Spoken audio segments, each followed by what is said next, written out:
अगे कुटो सुटो मिलिंदा ते फालस वज गई, मैं आ बीमार हो गया, बाह ते भी लत्त ते भी। आ वेख लो साईं,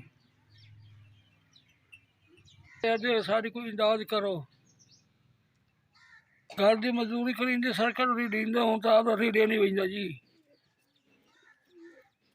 अल्लाह मियां थानू सुख दे, सेहत देवे, इमदाद राज ते करो, कराओ फालस दा